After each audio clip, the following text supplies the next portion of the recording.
Okay, welcome to Go Wellness Radio, everybody. I think today you're going to be super stoked for who I've got on because I know a lot of you have mental issues. You're wondering how you can actually learn to listen. You have two ears and one mouth. So, how do you use those two ears?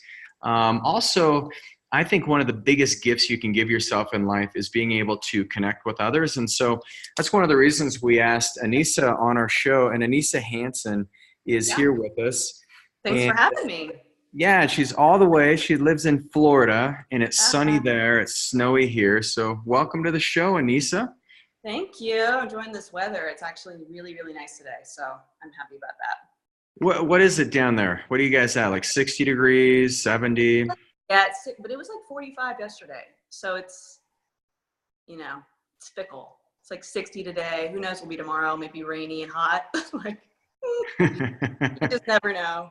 You never know. Well, cool. Yeah, we were 10 below yesterday and today we're up to 40 and then we got a snowstorm coming in. So it's the warm before the storm. I can't wait. Yeah, Yeah. like bipolar weather here. Totally. So you've got your master's in mental health counseling. You were in the system. I mean, you worked in inpatient care, outpatient care. Right. And one of the things you decided to do a while back is you said, I'm going into private practice.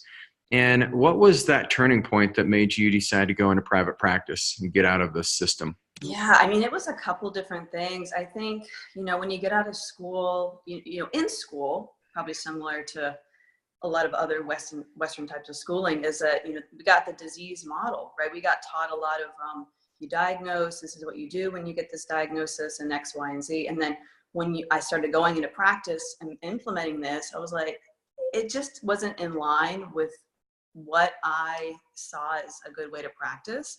And then years and years being in the system, doing inpatient, outpatient, and seeing thousands and thousands of people, I mean, a lot of people, and then supervising people, and then, training other people. It's like, man, how I actually want to practice and how I see people actually getting better isn't really supported by like the mental health system right now, by like the Medicaid system. There's certain interventions and modalities that insurance companies want you to use have to be, quote unquote, evidence-based. And a lot of the things I want to be using, this was like 7, 8, 9 years ago, wasn't evidence-based. We couldn't use it. And I kind of was secretly using, mindfulness and heart rate variability with my people and not telling my supervisor. I got fired. But it was very like, the emergency disease model. And, on staff, we have a psychiatrist there and, giving out all these pills, like, like a Pez dispenser, and people getting worse, I saw people getting, and I just couldn't stand by that anymore. And it was just so conflicting. And then I started seeing people in the evenings and on the weekends privately, on my own, and I saw people getting better. And I wasn't diagnosing people, in the traditional sense anymore. And, I was empowering people and giving them the tools. And then it actually got better faster and stayed that way. So definitely a shift. And the health system itself is a little broken in that way. It's very disease focused. And the mental health arena of that is no different, unfortunately. Yeah, well, congratulations on breaking out of that. I know a lot of our listeners, they've been through the system, it's failed them, and they've sought out alternative care, holistic medicine, because they need answers. And so, you've been a featured expert as a therapist on Reader's Digest, U.S. World News, Psychology Today, many others. But if you look at, kind of the people you help, what would you say like the main concerns are that they have, and what do you find the cause of those concerns are? I mean, it's definitely an array, but it definitely comes down to self-worth and self-confidence. And I think that a lot of things mask that when you talk about, I work with a lot with relationships and anxiety and personal growth, but when you really whittle that down, what is stemming from that? Usually it's how you feel about yourself and your connections with others causes all these other issues. And people mask that. They mask that with like, friends or drugs or drinking or whatever it is. And then at the end of the day, it just is like, do you even like yourself? Do you like being alone with yourself? And if you don't, you have to look at that and be very sobering moment. and transform that for yourself, because no one else is going to make that better for you. And a lot of people I see, they don't realize that because they're in denial, or they're getting, you know, these commercials of, if you just take this one pill, you know, your problems will go away. And like, well, have they gone away?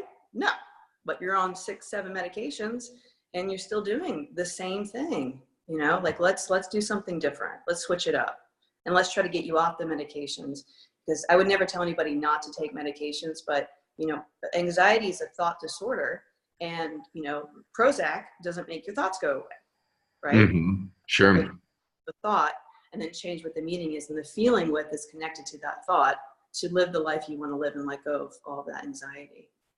So is that why you call it a thought disorder? Because your thoughts, the context of the thoughts are kind of out of alignment with reality. Is that what you mean?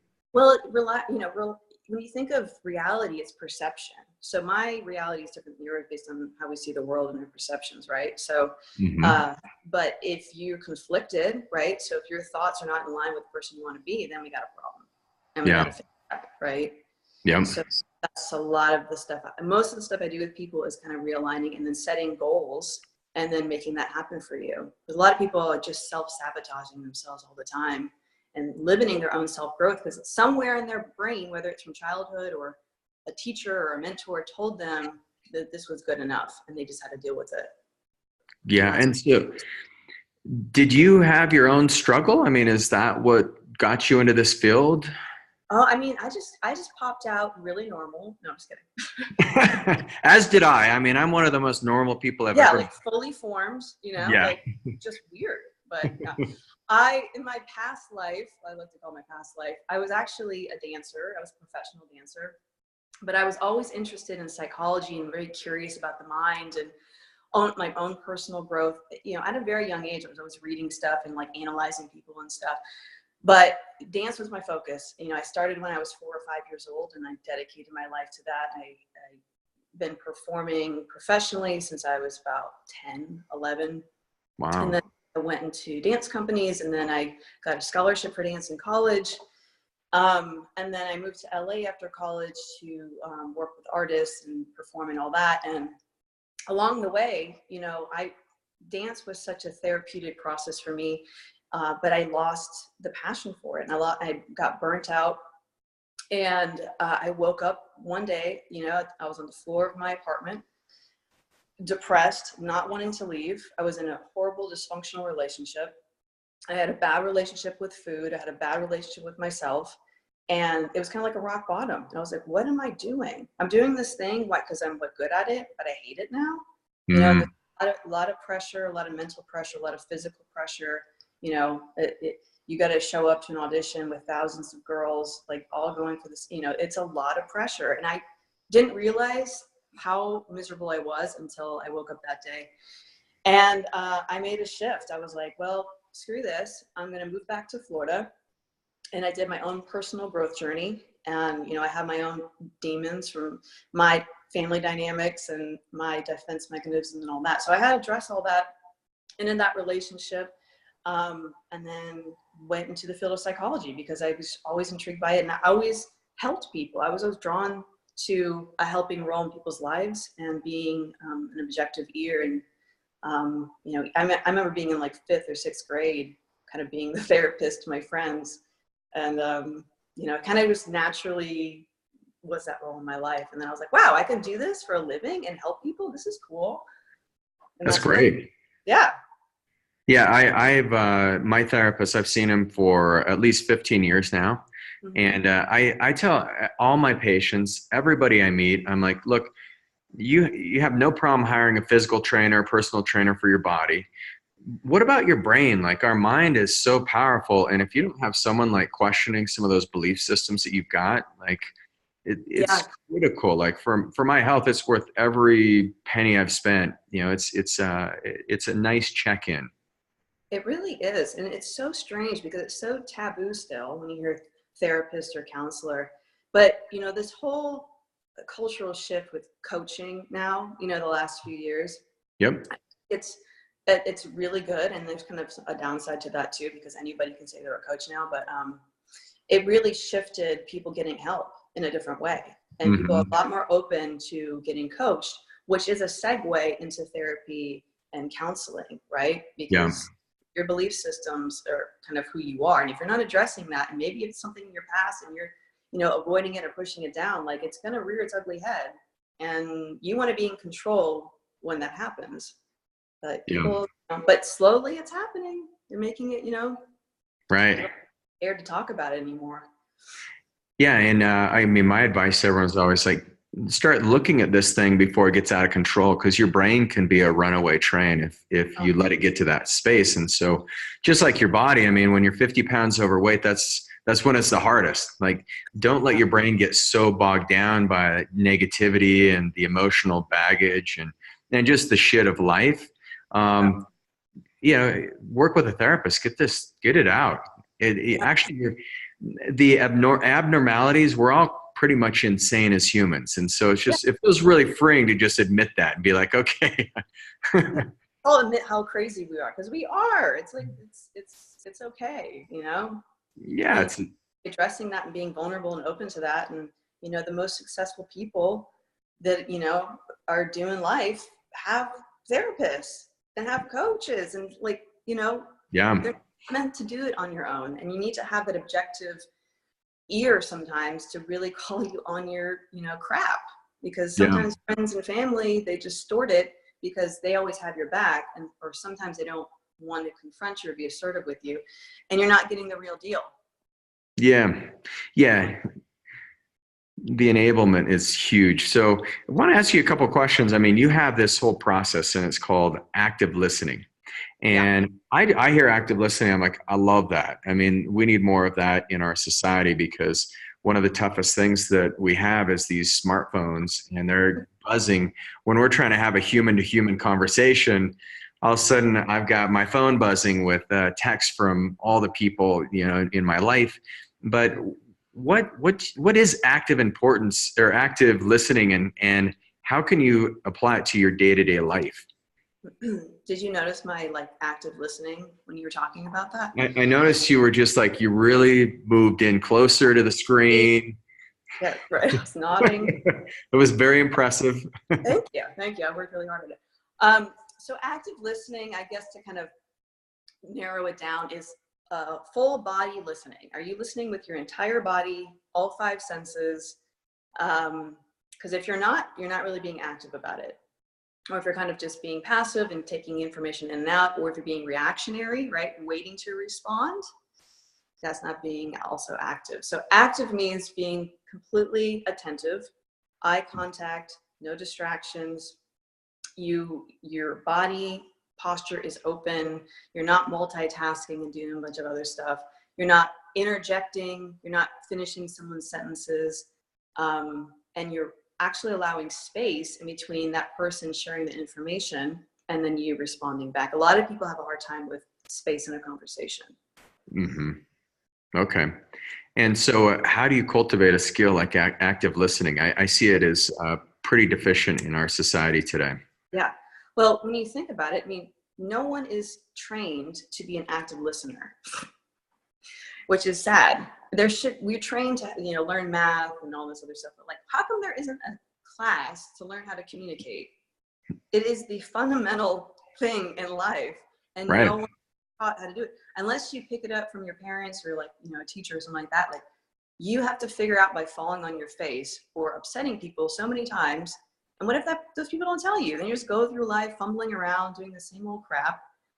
So when you think of active listening, it's not just the practice of listening, it's also the practice of listening and then having a very careful response back. So it's like the marriage of those two things together. Okay. It's not listening and just being okay, I'll just deer in headlights. So you have to actually give a response back that is appropriate to what that person is saying. Got it. So if you want to do open-ended questions, or maybe you reflect back, or maybe you pick out a feeling that person is saying, that's an example of active listening. Okay. Yeah. One of my mentors, in talking about communication, there's attention, there's intention. So you got to have the intention to listen or the intention when you speak, and then the attention has to be on the other end of that listening cycle. And Right. one of my Zen teachers, she used to say, the one true freedom we have in life is the ability to pay attention. And so it's like our Yeah. only freedom is, what are you going to pay attention to? But we give it up. We give it up so freely, don't we? We're like, we have this precious thing to pay attention, but we're like, ding, ding, ding. Who's on my Instagram? Yeah, exactly. checking the Yeah. phone, checking the phone. It's like missing it. We're missing life because we're just so distracted all the time. And I want you to think of active listening as like the goal in mind is to learn something.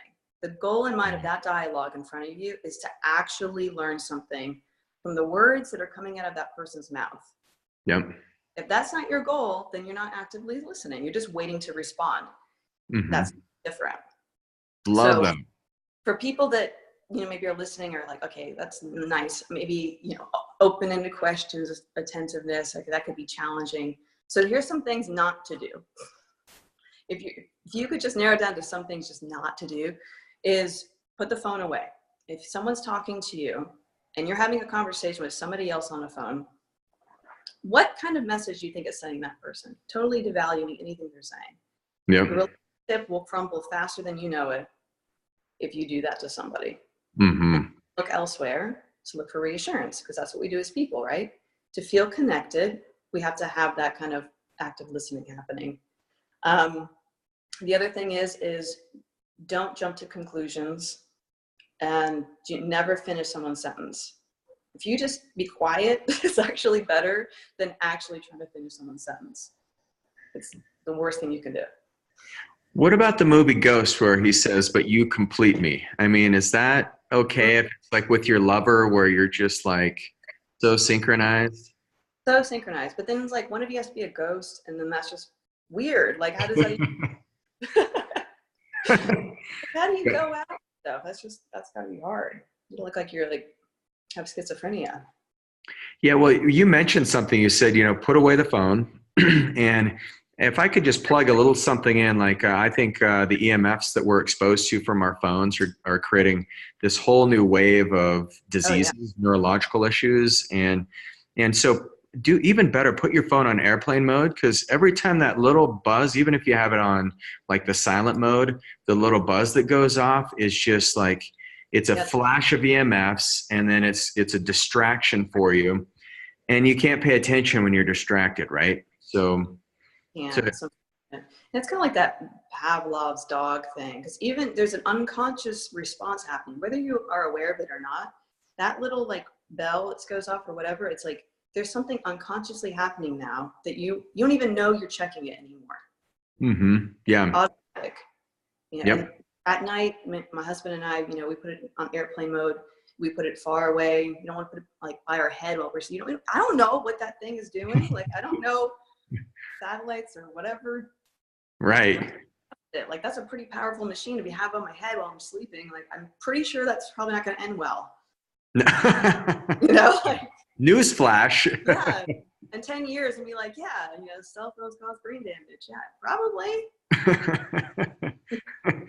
So if you look at, active listening, if I look at all of the things in life, you mentioned communication, what a gift it is, and being able to listen to somebody and learn new things, because our brains are hardwired for novelty. They're hardwired to learn. And if you want your brain to atrophy, then don't learn anything new. That's the quickest way to Alzheimer's, dementia, quickest way out.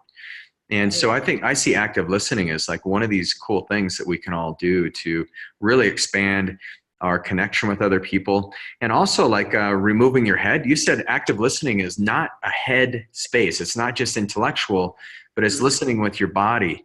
And so how do you get yourself accustomed to like bringing in what somebody's talking to you about and like feeling it instead of just hearing it with your brain? Right. Well, something I like to tell people, because sometimes, facing somebody face to face and looking at them in their eyes can be very uncomfortable for people. It can be very exposing, and people don't like that. So that's why sometimes we fidget or we do things, because it's like, very vulnerable. So sometimes I tell people to like scrunch their toes. Oh, yeah. Like, that nervous energy out, and no one sees you doing it. So you don't look like, some weirdo with, doing hands like this or something. But you know, kind of like, and it grounds you. So you can like kind of be in that moment, but you have to retrain your brain, like to have a conversation. It's not going to be natural for you. It's going to be literally a daily practice that you have to implement with, you know, people you work with or your patients or your spouse. This is an active practice. It's something I do every single day. Yeah, at some point it comes natural, but at another point it doesn't, because that default mode, that screensaver does come on at some point where you're like, oh yeah, I've heard this about 500 times. Let me finish your sentence, especially if you've been married for a while. Yep. But you have to refrain yourself from doing that, because every time someone shares something with you, there's a moment there they're trying to connect with you. And if you don't buy into that, you're squashing that moment. And you have a good number of those, that connection starts to break down. You don't want that. I love that.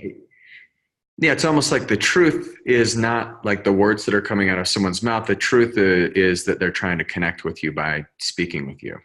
Right. Or in some a bid for connection every time someone tries to do that. So take advantage of it. Yeah, love it. And you know, in your work, I know you're in your doctorate program in human performance psychology, which I think is amazing. And so have you looked at like you know, people who perform at really a high level? Do you find that there's rituals that they perform every morning or every night before bed, or what makes them different than those of us who are still listening inactively and still try? People that are sucking at life now. Yeah. Yeah, it definitely is about rituals, because you know, you are your behaviors. So if your behaviors reflect someone that's successful, guess what? You're going to be successful. That's how it happens. That's the magic equation, right? Like if you wake up late every single day, you're going to be late to work. Like Yeah. there's no, you know, that's how it goes. So you have to wake up every day. You have to set your intention for the day. Like what do you want to accomplish? You know, when you look at the most successful people, they write down their goals every day, every single day. Mm-hmm. It's at the forefront of their mind. And it's like, that's the most important thing for them, whether it's better connection with their wife, you know, making a certain amount of money, getting a certain number of patients, you know, that's a practice. That ritual has to be a practice. If you're just like, yeah, I'm just going through the day, like, it's just not going to happen. It's always going to be the bottom of the barrel, and then you're going to be checking your Facebook feed. And it's like, okay, same old day. What are you doing differently? Yeah. Someone else's agenda can come in and occupy yours. I mean, pretty fast if you don't have your intentions pretty clear. Yeah. So what are your daily rituals? What do you do to keep yourself primed and high performing when you're not a dancer? Because I mean, as a dancer, that's like you're on stage, so you got to be at the top of your game. I mean, that's huge. So I can see you brought it into your professional life. How do you do it? Yeah, definitely. So I definitely set my intentions. I try to do at least 3 thoughts of appreciation every morning. Appreciation, I feel like it has been researched as the quickest way to happiness, right? Mm-hmm. So you practice appreciation, you're already setting your intentions of, I'm a happy person and a content person, right? So you're already like, before I even get out of bed, that's where my head is at. Yeah. And, you know, I'm really cognizant about things I put in my body. I try to eat really well. I make my coffee, put my mushroom extract in it, you know, Nice. cognitively working better, do my green shake, you know, really cognizant time. I put the phone in the kitchen. I hang out with my son and my husband. And we try to really capture moments because they're so fleeting, you know, and we do have to be on our phone. We have to, like, you know, communicate with people, but I do set those intentions of, okay, for the next hour, I'm going to be here, right? I'm going to be in this space. Love it. And then Yeah. you got to do the same thing at night, you know, put the phone away after a certain time, you know, like go to bed at a certain time. It's just being consistent. Mm-hmm. And do you do gratitude at night as well? Do you have a ritual that way? Yeah, and we do like my husband and I, we do a check-in. So we like kind of reflect on the day, you know, what was the high point of the day? What is something that you feel like you accomplished? Like we kind of like a movie screen of the day, right? And kind of Yeah. point out, you know, because, you know, the days are long, but the weeks are short. And before you know it, you wake up and you're 60 years old and you don't even know where your life went. So you have to reflect back and, same thing with heart rate variability, right? If you're practicing intention and appreciation, like that's sending good news to your heart. So your heart can relax, your nervous system can relax, and then you can sleep better too. And then you start it again the next morning. Yeah, love it. Yeah, we do nightly wins at the dinner table. I've got 3 kids, and Oh so yeah. so I'm always like, okay, Dominic, what's your win of the day? And then they talk. Then it gives them a chance to kind of talk about the cool thing that happened that day.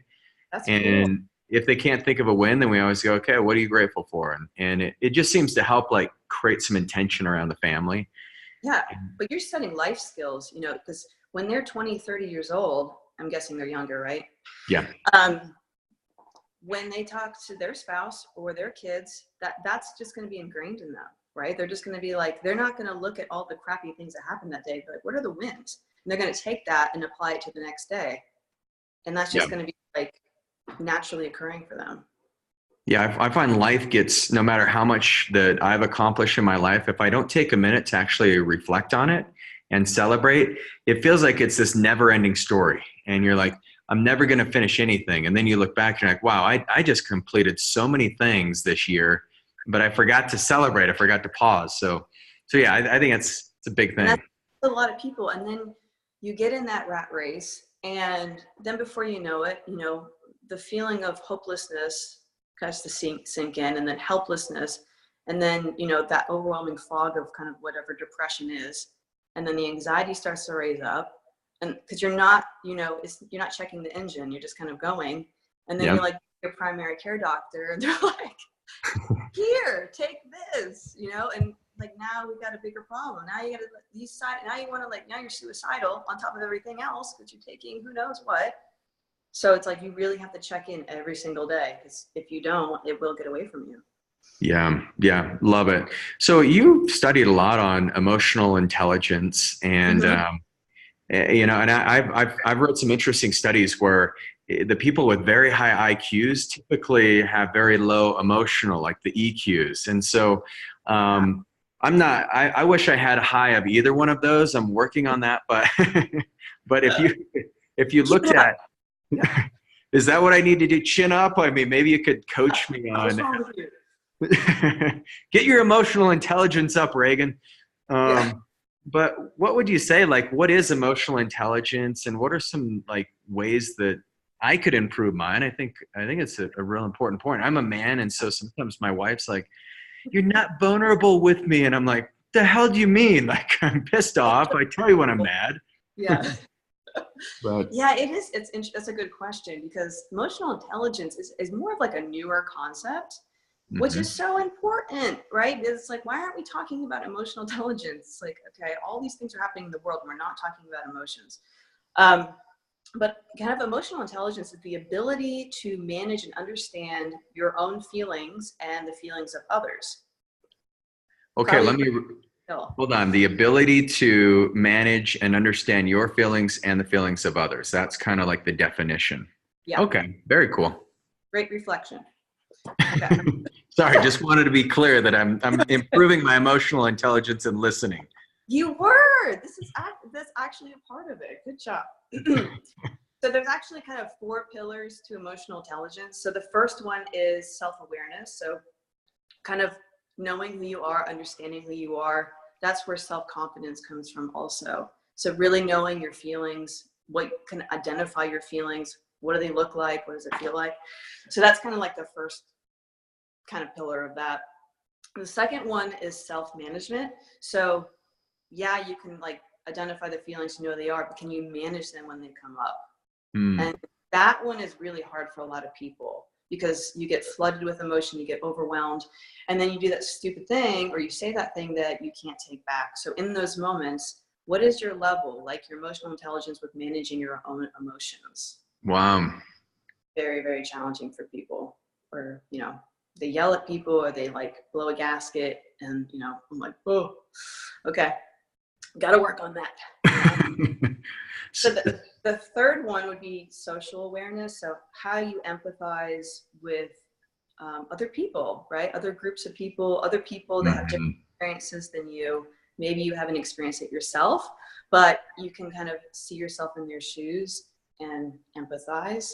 And then the last one is relationship management. Really important, right? So how do you manage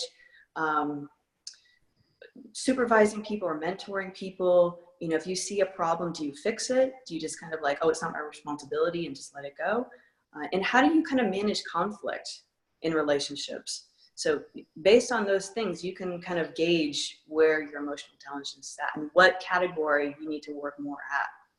Wow. Now, I mean, those are fascinating because you're going through all four of those, and I'm like, okay, I need better self-awareness. I need better emotional management, my social management, and then relationship management, or social awareness and relationship management. Those are huge. Yeah. Just think if we all worked on that, like, man, we'd be doing pretty good, you know? Do you have like an assessment you give people where you say, okay, Reagan, you're like a 4 out of 5 on this one, you're a 1 out of 5 on that one?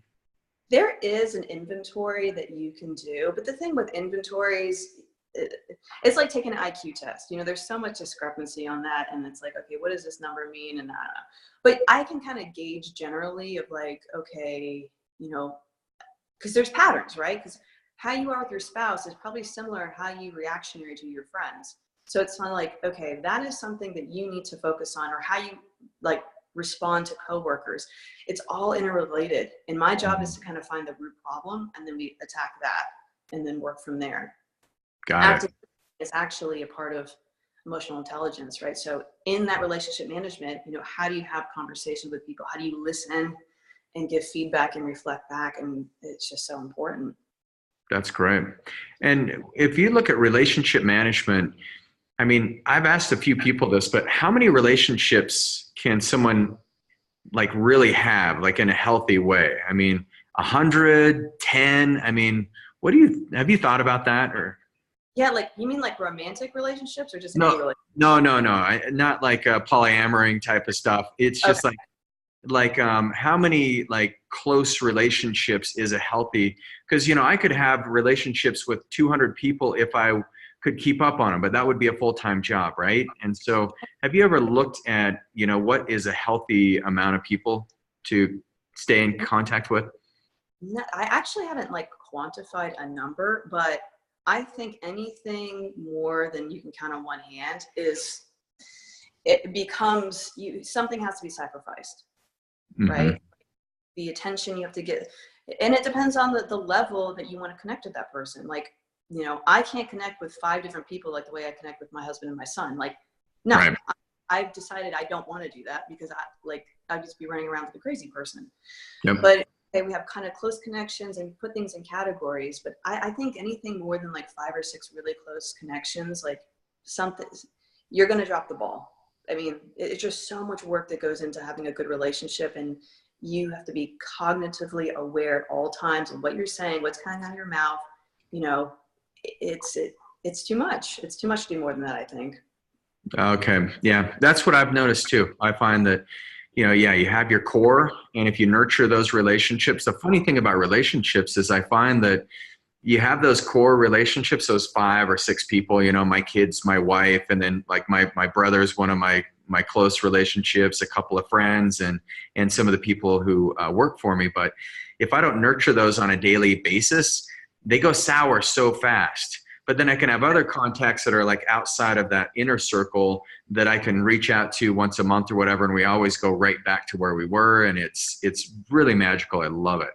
Yeah, and that's so important. And I think that's also because you fostered that. And those are relationships, even if they're not in that inner circle, the other relationships, you've spent a lot of time cultivating and having that rapport with those people as well. So even if you don't talk to them every day, when you do, it kind of is like you just, left off like you did before. And that's because you put in the work to do that. That just for most people, that just doesn't happen. I mean, that takes work.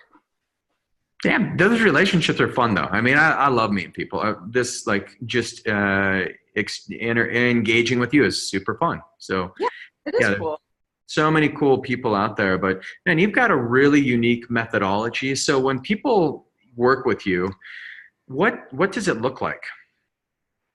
Well, first things first is usually do a phone consultation, because I want to make sure that we can connect verbally. and making sure that their goals and what they want to work on is in line with what I can actually do. Because I'm very upfront with people, and if it's something that I can't specialize in or I don't have experience in, I just, I refer them to somebody else, right? Mm-hmm. So after that, usually what we do is set up your initial session, which is kind of like an assessment. So I gather a lot of information, and then from there we kind of do some goal setting. And then we develop a treatment plan specifically based on what you want to work on. So it's tailor made to every single person that comes in. I don't really have like a blueprint approach because everybody's mind is different. Everybody's social experiences are different. Everyone's like cultural background is different. And I think if you imprint the same thing on everybody, you're not going to get the results that you need. Got it. Okay. Yeah. So someone may come to you and say, look, I want to get over my social anxiety, and that would be the goal. And then would you take everyone through like an active listening process, look at the emotional intelligence, and Right. kind of coach them that way or mentor them that way? Or Yes. And that's what we do. We kind of and then we do usually 5 or 6 sessions. And then we kind of go back to the first session of, okay, what is your progress? What was working and what wasn't? Mm-hmm. And then we kind of adapt and change if we need to, and then we move forward. So it's constantly like comparing to the work you've done, right? Or maybe you haven't done the work, right? So we've been working on all these things, but you're doing it here, and then you go home and you don't do it. So the It's a work problem. there doesn't happen in the hour you're with me. If you don't do it out there, what does it matter? So I try to keep people accountable and stick to that treatment plan and go through those things like emotional intelligence and the active listening, because those should be daily practices on top of the other things they want to do. If it's social anxiety, that's another hurdle on top of everything else that we add in there. Yeah. Well, it seems like with the anxiety, just active listening could be one of the quickest routes to getting rid of your anxiety, right? I mean, just being present with somebody is like all of a sudden you forget about yourself for a minute. So yeah, I love it. I think some people are so self-conscious that even to be in that moment and let go is such a challenge, because they're so worried about being judged or what that person is thinking about them when they're talking to them. They're just in this feedback loop of negative thoughts that they're not, worthy enough to just they're always self-doubting. It's like that, always conflicting. And that's the voice that I really try to change for a lot of people. It's like, just get out of your head for 1 second and enjoy like a moment with somebody and connect. Yeah. And do you find that comes from our childhood, like when our parents would, underestimate what we're saying or not listen or I don't know. I mean, yeah, because, we are creatures of habit, and whatever behaviors we see, we repeat and then we condition. So over and over again, it sets that neural pathway of, oh, this is normal. This is what I'm going to do from now on. But until you kind of get a little older and gain some insight, or maybe you see other people's parents doing something or interacting and like, wow, they can actually talk and they like each other. Like, what is happening? Right? Right. Like, what world is this? And then you start gathering like an investigator, like, okay, they're talking to each other and they're being kind, but they're still kind of disagreeing. And then I think over time you kind of like learn these skills if you're not taught it when you're young. And some people have, parents that know how to talk and they're beautiful about it, but most people don't. And they just kind of repeat what their parents did. And then they, they get married and they get divorced and they get married again and they're still having trouble and they get divorced. It's like you're repeating the cycle. And I try to help people kind of break that cycle. I want them to be the first generation that has like a healthy relationship, right? Like, yeah, breaking, because there's a lot of things to be broken there than just our own negative self-beliefs. Love it. So your work, I mean, you go back into the past, you help them focus on the present, create a bigger future. I mean, yeah. And I think, what's that? If I only focus on the coaching or like solution focus, we don't necessarily go in the past. But if I'm doing specific therapy with people, then we usually go there, because the root cause always stems from, there's a reason why that thought on some level was implanted into your brain. Like somewhere in your life, you picked that up and made that like your reality. Yep. Like that didn't just pop, you didn't like download that from, the cloud. Like you created that based on your perception of what was happening in your environment at that time in your life. Yeah.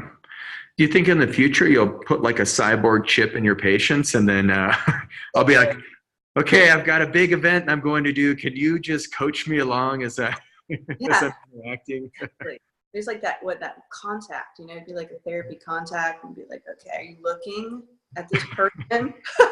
Look at their eyes. Look up. Nod your head. Okay, good job.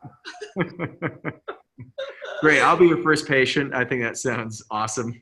Yeah. Great. So, a couple of questions, as we kind of come to an end. Books. If you look at the books that have been most influential to you right now for, better emotional intelligence, more active listening, better relationships, better performance in life, can you give us a couple of recommendations? Yeah, actually, I just read The Danish Way of Parenting. Talk about emotional intelligence. I mean, the Danish people, it's in their culture to teach empathy and active listening when, they're infants. I mean, they Wow. prioritize empathy and understanding and patience over achievement, because in the Western world, we're all about achievement. We're all about the grades. We're all about the sports, but they prioritize empathy. And I just thought that book was like, wow, because you really see, because we're like, yeah, Danish people are so happy. Like, what are they doing? They're just like no cares in the world. Right. But the way they see the world, because they deal with real emotions and real feelings, even their film and their books are completely different than ours. We get the Disney story, like everything happy ending. There's no like real feelings being talked about. And their movies are like more real life, where they're more devastating. They're more like, there's not a happy ending. There's not like a necessarily conclusion where everyone comes together and has like the sing along at the end. Like they process like real feelings. And I think we're kind of sold, like, if we don't look like that, there's something wrong with us. Like we compare a lot instead of just working from that empathy perspective, which like they do, that entire culture does that, which is just so fascinating. Oh, I love that. So we'll put a link in the show notes, and it's called Danish Parenting. Yeah, The Danish Way of Parenting. The Danish Way of Parenting. That's just for parenting. It's for anybody that wants a relationship, Yep. or any type of connection, friends, coworkers, family. It's more than just for parenting, but it helps with that too. Love it. And Copenhagen is one of my favorite cities. It's so peaceful and creative, and the food's good, and the people are so nice. So nice. Yeah. Because it's aesthetic. That's why. Exactly. Any other books that you'd recommend? Another one is really great for relationships would be Mating in Captivity by Esther Perel. Great book. It really gives you a good perspective on modern day relationships, because we do try to lump sum our relationships and our loved one and expecting them to fill all these roles. Like they have to be my lover, my best friend, my confidant, my colleague, my financial advisor. That's a really nice book that kind of breaks down like, okay, the expectation we put on our loved one is kind of to a point where no one can really reach it. And she breaks it down in a really, really beautiful way. And she's a great psychotherapist as well. And her podcast is really good too. Do you know her podcast? I think it's Where Should We Begin? Oh. Yeah. And she records actually live sessions in there so people can hear. I mean, she's very old school in her therapy approach, but I find it interesting. Cool. Yeah. It's beautiful. Well, awesome. Well, and any final words of advice you'd give our listeners today? Anything they can do for their own mental health and well-being? Yeah, I would just say for people to be kind to themselves, and really setting your intention every morning is the most important thing you can do. And if you could, talked about active listening, right after you hear this, the next conversation you have, you should try like active listening skills, open-ended questions, reflect back, see how you feel. Love it. Comfortable. Just crunch your little toes up, and no one has died from feeling uncomfortable, I promise. Right? That's not a thing. Yes, I like the crunching the toes. I do Kegels sometimes if I'm in like a really intense conversation with one of my patients. Then Kegels work too. Yeah, yeah, something. Kegels and Showing, toes. right? Do something. Do them both at the same time. See how you feel about that. Love it. And what's the best way for people to get in touch with you? Sure. So my email is always the best. It's Aniesa, Aniesa, at hansoncomplete.com. Or you also can visit my website, which is aniesahanson.com. And send me Beautiful. a message, or follow me on Instagram, or any questions that your listeners may have. Feel free to send them my way. Great. Well, I can't thank you enough for being on. I've learned a lot, and I'm super excited to start applying some of the tools that you've taught me today. And I Cool. hope everyone listening to this, you share it with your family, your friends, your loved ones, but especially your spouse, because you're going to want their emotional intelligence to be higher than where it already is. No, I'm joking, but yes, we do need our relationships have to be nurtured, and it's the most important thing you can do. So thanks so much, Yeah. and love you guys out there at Go Wellness. And once again, share this, give us a nice rating, and we'll talk soon.